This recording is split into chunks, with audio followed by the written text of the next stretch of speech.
mayam ngasi na Salangkhun hai duga khoi reception ama lei asigadi local da bo bhat hai re adu no ngasi oire hayeng mu Kasipur da mon lei reception ai ki keno se jama keno ni asi se khoi gi friend ni sisu punyabati kauri asi na khoi gi mau ni mau mau han hai da Lanka ge hai se video ni video Ranjita ta jing han ge चले माँ तुम्हें रंजिता का एक ठेक लगे है ए उधर हो ना माँ वीडियो चाहिए बा इसमें जाऊँगी क्या मनी रिसेप्शन की जो चल रही है मसाई ना वीडियो तो ये बस नहीं माँ कौन तो ताद रहे asina Salangkhun tani ko mayam date 21 ki ayuk tani asi Salangkhun da laga si su reception ama yaure ado yaure hadi akoi gi di akoi mi kangbu su thokna riba akoi pa gi makhai ka ka du na loba do cha du gi mapam ne ba si se mai ma pan pa gi bacha nu pa gi ne reception ni si ga di mau ma khut lo khat pa su hai re ado ase local language me ana sum bo bhat ka hai na hai ne ba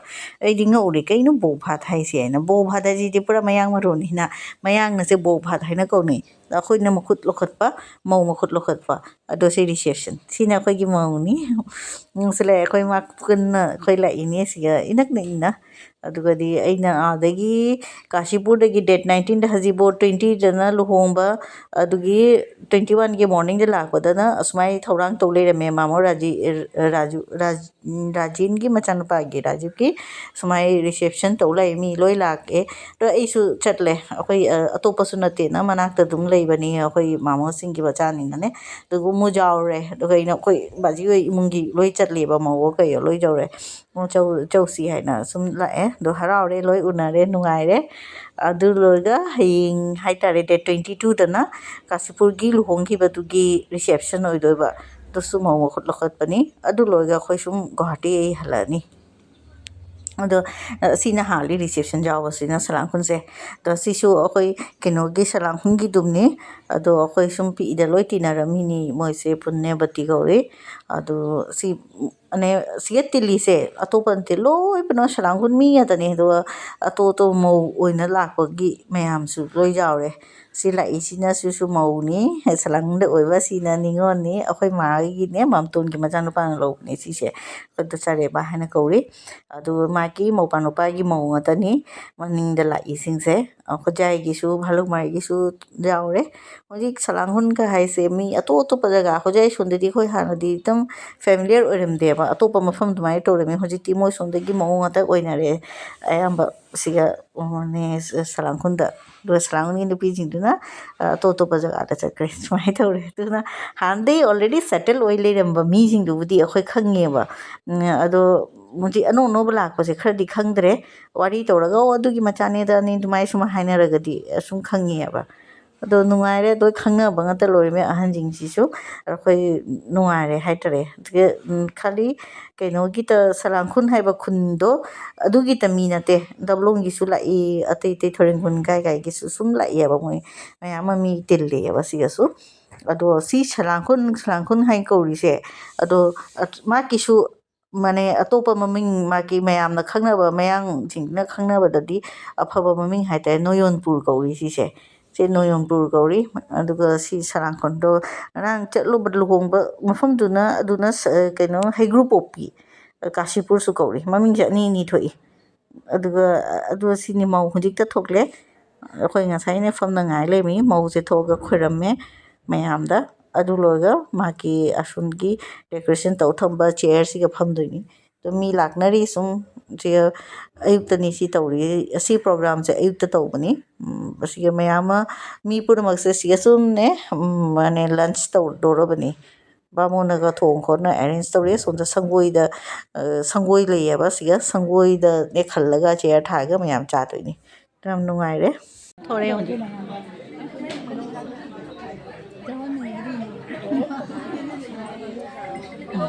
ngarang di ne khoi keno no bi keno da so no de nam hal ya ba ina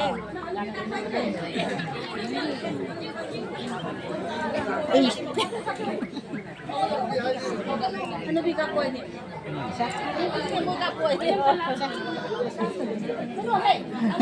ano bi su jong ning ni na ma kha da pa mi ji jong jang no ai phom người nó ju lối cho khơi để chia đây gì mà kha da adu kha jam kap 로시 타마네. 아시 왜 강아지 이거 시수저울이 갈거니네. 아, 지 타마는 진짜. 망한 로시.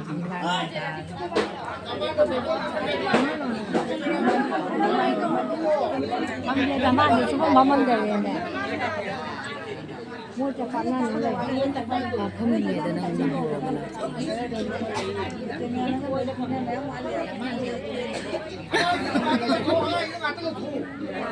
어머니 이거 누가 들어야 포도다. 나는 뭐 지금.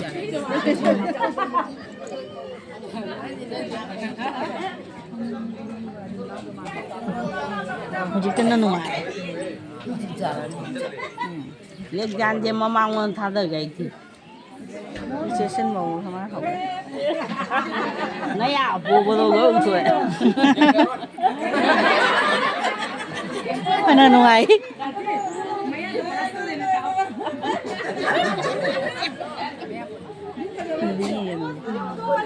dương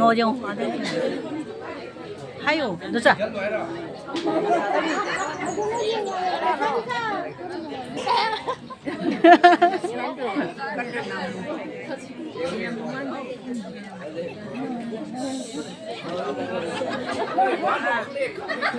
tiếng không? Chi lại chứ không? Mí mẹ ama lại hả chị?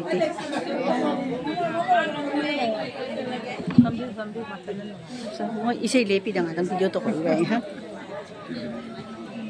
Mau sekarang nak mana dia? Cik kenapa mau? Mau chân cái màu này. Không gì này. Nó sẽ yêu thích phần này mà.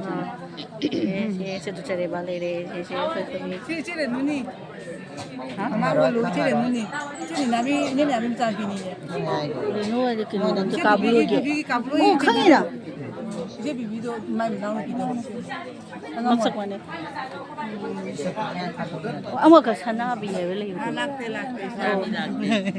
Mà chim nào? Khả năng thì chị một nuni. Không gì chứ. Không gì. Chưa không gì. Các bạn. À ai không để gì? Hả? sẽ dính màu. ôi, 아시 드레스 옷에 좀 비피데 옷에 강게. एकबार lấy thì mà chụp bắt nuôi chúng chơi luôn này. khăng đâu thì lúc khăng này u đó cái makeup tổ thì khăng đấy đi chúng ta lấy vào phi được cái. mi đi ra này, không sao đi sao. giờ đấy cái xịt này vậy à? Đây được không? 제제 포말로. 왜 한 락보니 하지보 너무나 디케오기 하지보 자오고. 바란다로. 제오네?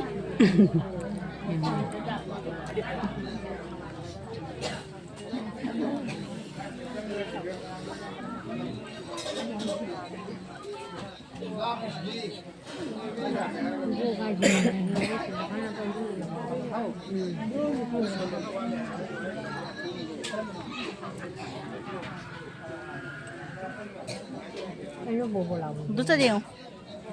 이거 되게 뭐 보려고? 농사 사이 정도 지금 다 다이렉트 농사 봐래. 제 이거 근데 또 어디냐 플러스 사이야 봐. 네, 미나는 뭐는 얘 무기 너무 잘해. 오, 너랑 이도 나더라. 제가 이 차는 거기 라에 밥은 작지리.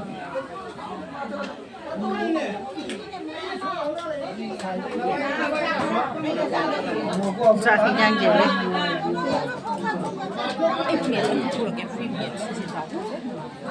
cái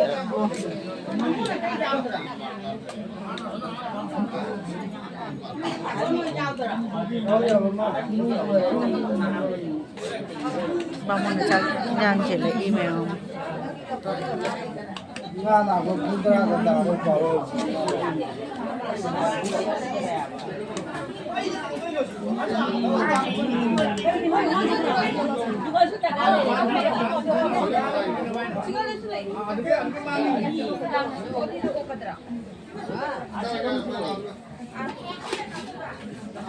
Wait, kamu leh. Mau mau tak tahu.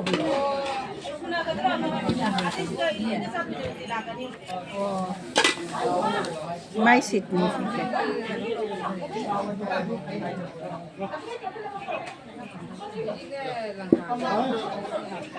มีต้มตัวไหนยังก็เรียบค่ะมันจะนำไปสักเดือนไปตกเลยตัวจานสิ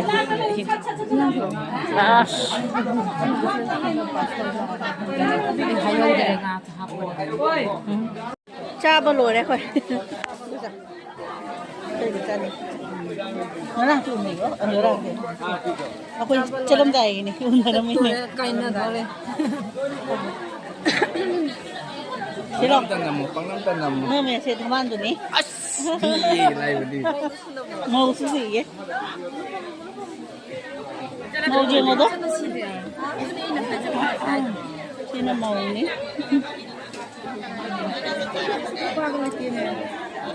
oh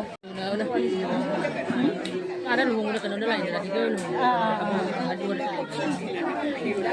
Masa lama Kuli lah Kuli lah Mali kuli Dulu ini saya kan ada Apa lo lah Sembilu Cakap lagi mana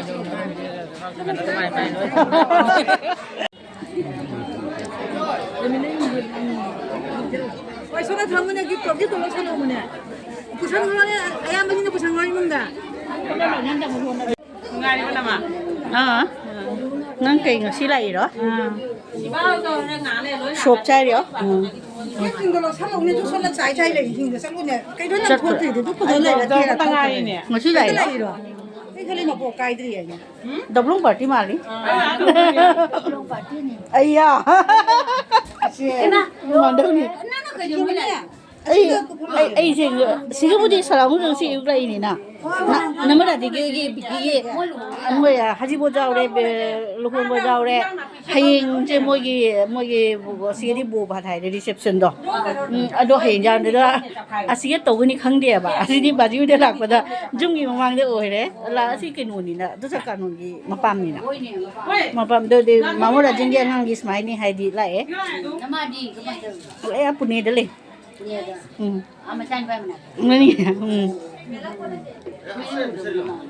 ini thấy mà liền liền nữa.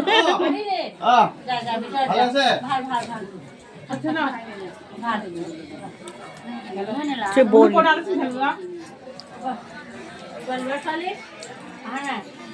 Chẳng hết luôn nè, cái gì à? Cái nước mà chẳng mua biết mà chẳng. Hai bên lại. Ấy đâu đi chứ? Đấy con nào có một cái chân mới thả ra rồi là có một rạc không bật két rồi này. Ra nó ba nó đã mặc tết hiện bật mấy tổng gì đây. Hả? Cái? Chắc cái này đi lỏ. Chi nè lòng đi màu đi màu. Chi nè màu nè. Cha tôi rồi đấy thôi. Chắc là ní.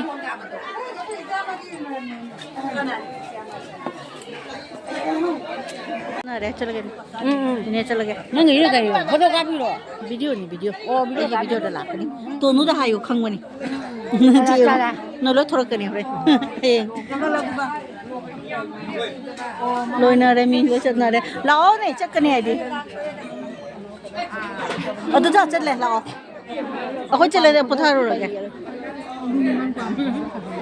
Untuk saya tu.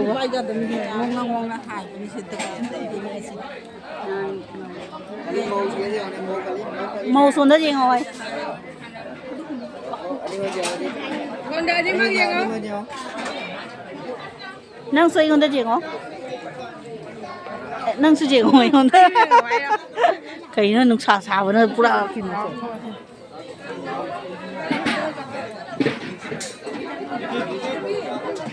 Mayam chala ge.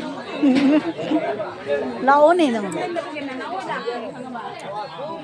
Sondana cha na bagi. Chala ge noi chak je li ra.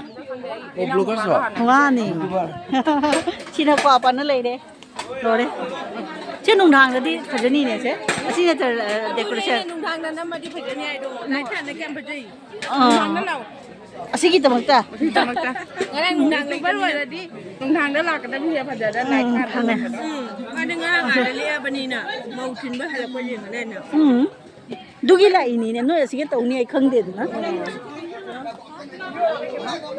통한 저 확장한 이거? Mau go photo nam ka ba. Mayam ne nam ba tan nam ro.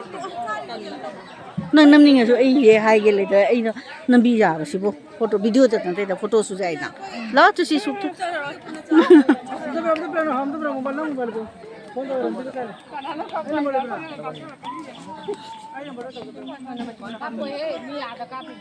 통래 로래.